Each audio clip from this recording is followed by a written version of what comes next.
தன்னிகரற்ற தரம், அதுவே ஆலயாவின் தனித்துவம். ஆலயா காட்டன் வேட்டிகள் மற்றும் சட்டைகள். ஓகே, எல்லாருக்கும் வணக்கம். இந்த மலையில் எங்களுக்காக நீங்கள் சப்போர்ட் பண்ணுறதுக்காக வந்திருக்கீங்க. ஃபர்ஸ்ட் ஆஃப் ஆல் அதுக்கு ரொம்ப ரொம்ப ரொம்ப நன்றி. ரொம்ப நாளுக்கு அப்புறம் பிரசாத் லேப்ல இந்த மாதிரி ஒரு ப்ரெஸ் மீட்டில் அவங்க எல்லாரையும் சந்திக்கிறதுல இன்னும் சந்தோஷமாக இருக்குது. ஐ திங்க் ஆல்மோஸ்ட் கோவிட்க்கு அப்புறம் இதுதான் ஃபஸ்ட் டைம் நினைக்கிறேன் இந்த மாதிரி ஒரு ப்ரெஸ் மீட்டில் சந்திக்கிறது. அண்ட் எனக்கு கனாக்கு அப்புறம் ஒரு தியேட்ரிக்கல் ரிலீஸ் டிரைவர் ஜெம்னா. இது ஆல்மோஸ்ட் ஒரு கனா 2018 வந்தது. ஸோ ஆஃப்டர் 3 இயர்ஸ்க்கு அப்புறம் 8, 19, 20, 21, 22 இருக்கும். ஸோ ஆல்மோஸ்ட் இந்த இயர் முடிய போகுது. ஃபர்ஸ்ட் டிரைவர் ஜெம்னா எனக்கு சார் கிங்ஸ்லின் சார் வந்து கோவிட் முன்னாடி தான் வந்து இந்த கதையை நரேட் பண்ணார். சொன்னாங்க இந்த மாதிரி வத்திக்குச்சி படம் எடுத்த டிரெக்டர் உங்களுக்கு கதை சொல்லணும் அப்படின்னு யுவராஜ் மூலியமாக தான் வந்தாங்க. சரி, ஓகே. அப்போது ஆக்சுவலி ஃபீமேல் சென்ட்ரிக் நிறைய பண்ணுற மைண்ட் செட்டில் இல்லை. ஏன்னா அது ஒரு பெரிய ரெஸ்பான்சிபிளாக இருந்தது எனக்கு. கனாக்கு அப்புறம் காப்பே ரணசிங்கம்னு ஒரு படம் பண்ணிகிட்டு இருந்தேன். அப்புறம் கொஞ்சம் ஸ்லோவாக போகலாம் அப்படின்ற மாதிரி தோணுச்சு.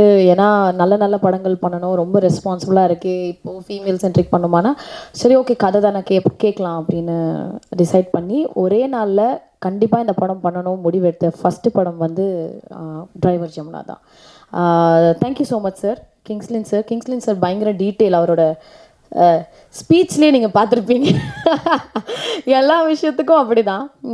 கோகுல் சொன்ன ராமர் யாரோ சொன்னாங்களே, ராமர் சார் சொன்ன மாதிரி, சார் இன்றைக்கி என்ன சார் சீன் இதை கொஞ்சம் சொல்லுங்கள் அப்படின்னா அப்படியே ஃபஸ்ட்டு இந்த படம் சார் அது கிடையாது சார், இன்றைக்கி சீன் மட்டும் சொல்லுங்கள் சார் அப்படின்ற மாதிரி இருக்கும்.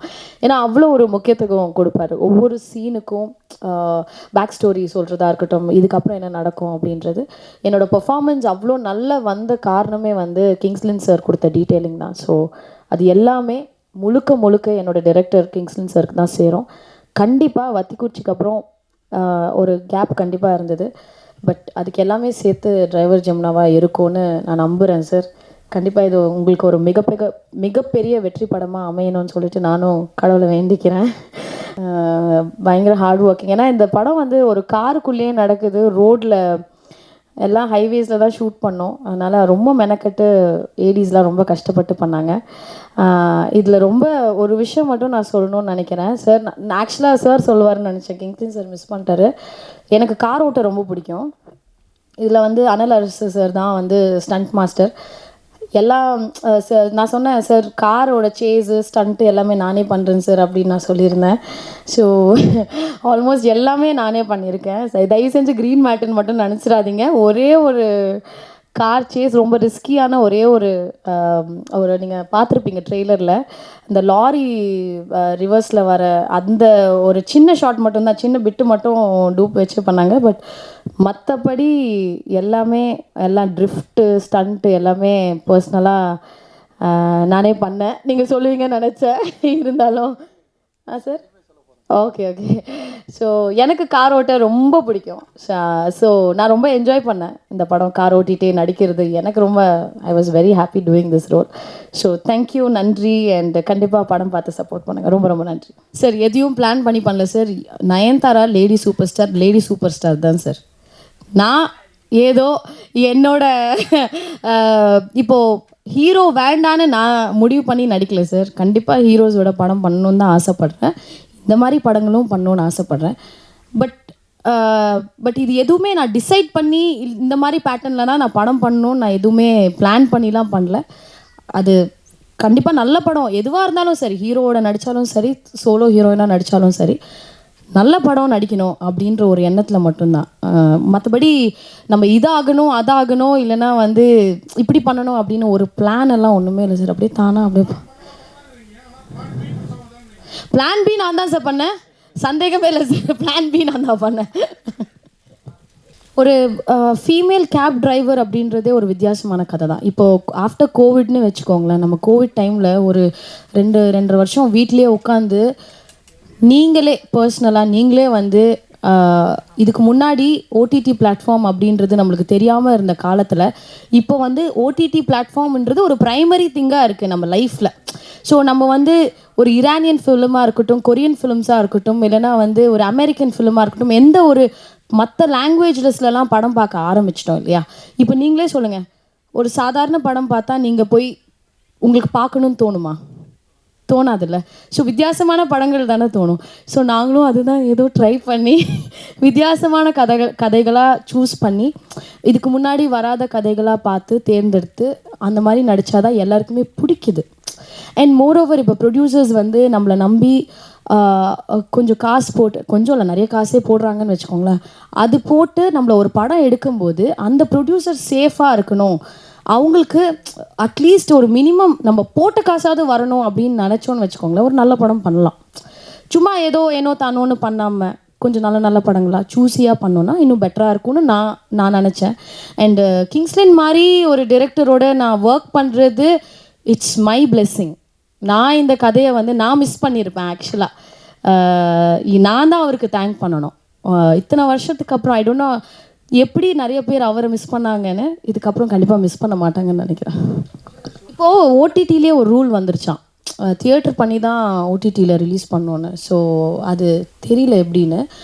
படங்கள் பண்ணிகிட்ருக்கோம், அது எப்படி வந்து எண்ட் ஆகுதுன்னு. But theatre experience is a theatre experience தான். பட் இப்போ சுழல் வந்து ஓடிடி வெப் சீரிஸ்க்குன்னு தான் பண்ணது.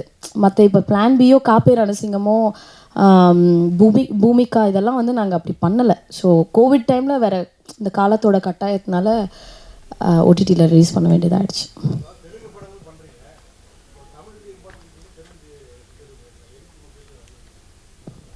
சார் கண்டிப்பாக ஃபஸ்ட்டு தமிழ் தான் சார், அதுக்கப்புறம் தான் தெலுங்கு. இந்த கேள்வி நிறைய பேர் நீங்கள் தெலுங்குவா தமிழான்றதே என்னையே கன்ஃபியூஸ் பண்ணுறாங்க, எனக்கு தெரியல. இப்போது நம்ம எந்த நாட்டில் பிறக்கிறோமோ அங்கே தானே நம்ம அது தானே சொல்லுவோம் ஆக்சுவலாக. இல்லை, பட் எனக்கே அந்த கன்ஃபியூஷன் இருக்குது. பட் எனக்கு தெலுங்கு படமும் வந்து பண்ணுறது பிடிக்காதுன்னெலாம் ஒன்றும் கிடையாது, எனக்கு ரொம்ப ரொம்ப பிடிக்கும் சார். நான் உண்மை சொல்கிறேன் சார், தப்பாக நினச்சிக்காதீங்க சார். இப்போ வரைக்கும் நான் எவ்வளோ கெஞ்சிருக்கேன் தெரியுமா அந்த பையனை, ஒரு கதையாவது கேளுப்பா ப்ளீஸ் அப்படின்னு. அவன் கூட கேட்ட ஒரே ஒரு கதை அந்த டைரக்டர் ஓட்டிட்டார். அந்த டைரக்டர் ஹிந்தி படம், நான் ஹிந்தி ஹீரோயினை வச்சு எடுக்கிறேன்னு போயிட்டார். அவர் ஓவர் நைட்டில் எனக்கு வந்து 9 மணிக்கு யுவராஜ் சொல்லி தான் நான் சொன்னேன், யுவராஜ் நீ எப்படியும் கதை கேட்க மாட்டேன், மேடம் இந்த கதை கேட்டே ஆகணும். அவர் ஆக்சுவலாக ஒரு 2-3 படம் பண்ண டைரக்டர் தான், அந்த டைரக்டர் பேர் வேணாம், இப்போது தமிழ் டைரக்டர் தான். அவர் வந்து ஒரு 9 மணிக்கு வந்து 12 மணி வரைக்கும் யுவராஜ் ஃபஸ்ட் டைம் உட்காந்து என் கூட கதை கேட்டிருக்காப்புல. யோசிச்சு பாருங்க, அந்த டைரக்டர் வந்து அப்படி இருக்குது நிலமை. சத்தியமா யுவராஜ் எந்த கதையும் இப்போ வரைக்கும் கேட்கல. நான் தான் சில கதைகள் வந்து யுவராஜ் கிட்ட சொல்லுவேன், இந்த மாதிரி எப்பயாவது டைம் இருக்கும்போது ஒரு ½ hour கேளு, நான் சொல்கிறதாவது கேளு, நீ எப்படி இருக்குன்னு சொல்லு அப்படின்னு நான் தான் சொல்லியிருக்கேன். பட் நான் தான் சார் எல்லா கதையும் கேட்குறேன், நான் தான் எல்லா கதையும் கேட்குறேன், நான் தான் எல்லா கதையும் படிக்கிறேன். சார் எனக்கு வந்து கோவிட் முன்னாடி கதை சொன்னார். அப்புறம் நாங்கள் ஃபஸ்ட்டு லாக்டவுன் முடிஞ்சதுக்கப்புறம் படம் ஆரம்பிக்கும் போது மறுபடியும் மொத்த கதையும் என்கிட்ட மறுபடியும் நரேட் பண்ணார். ஏன்னா ஒரு 6 மாதம் கேப் ஆகிடுச்சு. ஸோ கண்டிப்பாக எல்லா கதையும் நான் தான் கேட்குறேன். இல்லை அதான் எப்போவுமே ஃபிக்ஷனல் லிபர்ட்டி ஒன்று இருக்குது. இப்போ நம்ம டிரைவர் அப்படிங்கும்போது, இப்போ நீங்கள் ஆட்டோ டிரைவர் அப்படிங்கிறது ஒன்று இருக்கும். பட் இந்த கதைக்கு வந்து கேப் டிரைவர்னு ஒன்று தேவைப்பட்டுச்சு. கேப் டிரைவர் அப்படின்னு தான் நம்ம எடுத்துக்கிறோம். அப்போ வந்து இல்லை அப்படின்னா நம்ம அதை எடுக்கக்கூடாதுன்னு இல்லை. அப்போ ஃபிக்ஷனல் லிபர்ட்டியில் வந்து அதை நான் கேப் டிரைவர், உமன் கேப் டிரைவர்னு, அது ரெப்ரசன்டேட்டிவ் கேரக்டர் தான். ஆட்டோ டிரைவர் இருக்காங்க, இது இருக்காங்க, ஸோ நம்ம ஒரு கேப் டிரைவர்னு வச்சுப்போம். இப்போ நீங்கள் அந்த ஃபுட்டு இதெல்லாம் வந்து ஸ்விக்கிலலாம் வந்து உமன் டிரைவர்ஸ் இருக்காங்க. அப்போ இந்த கதையில் நம்ம வந்து அதை கேப் டிரைவர், நான் இன்னும் சொல்லப்போனால் அது உமன் கூட நான் ஃபீல் பண்ணலை, கேப் டிரைவர் தான். நீங்கள் பார்க்கும்போது வந்து இதில் வந்து கேப் டிரைவர் தான் போடுவேன் ட்ரெய்லரில், உமன் டிரைவர்னு போடலை. ஏன்னா போடும்போது நான் தூக்கிட்டேன், ஏன்னா அது ஏன் உமன் டிரைவர்னு போடணும், கேப் டிரைவர் அவ்வளோ அப்படி தான் போட சொன்னேன். ஸோ அதை நம்ம அந்த ஃபிக்ஷனல் லிபர்ட்டியில் நம்ம எடுத்துக்கிட்டோம். இல்லைண்ணா டிரைவரா டிரைவர் சார்